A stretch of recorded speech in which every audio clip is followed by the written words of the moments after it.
Tesla Semi-Factory is open with a detail that changes everything. Nearly 9 years after Elon Musk unveiled the Tesla Semi in November 2017, the company is now opening a dedicated factory just outside of Reno, Nevada, and ramping toward mass production of 50,000 trucks per year. Volume production began in March 2026 at the new Tesla Semi-Factory, with the competitive advantage not being the factory itself. Rather, it's where Tesla built it, by constructing the 1.7 million square foot facility directly adjacent to Gigafactory Nevada in Sparks. Tesla closed the one supply chain loop that had delayed the Semi program for years. The 4,680 battery cells that power the Semi are manufactured in the same complex, which significantly streamlines supply logistics. That single decision eliminates the bottleneck that forced Tesla to prioritize battery supply for passenger cars over the Semi throughout 2020,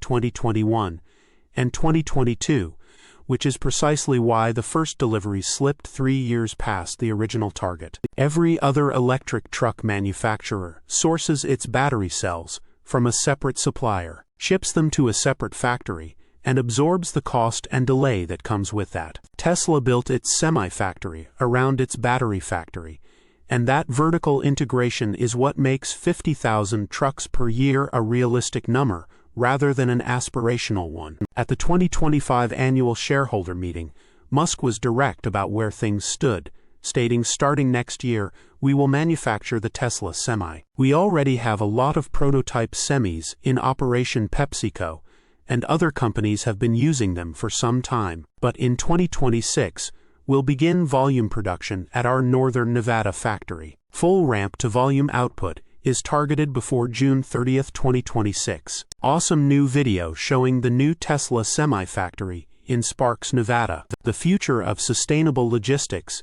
is being built here. The first limited deliveries happened in December 2022 to PepsiCo, which eventually doubled its fleet to 50 trucks out of its California distribution facility. Since then, the Semi has been showing up in more corporate fleets. As Teslarati noted in March, a Ralph's Supermarkets branded Semi was spotted on a Los Angeles highway, confirming Kroger's partnership with Tesla to deploy up to 500 electric semis. Walmart, Costco, Cisco, US Foods, DHL, Height Logistics and Watt V are among the companies actively running or receiving units. DHL logged real-world efficiency of 1.72 kilowatt-hours per mile under a full 75,000-pound load over 388 miles, matching Tesla's targets closely. The 2026 production model arrives with meaningful upgrades over the original, with a 1,000-pound weight reduction, updated aerodynamics, and support for 1.2 megawatts megacharger speeds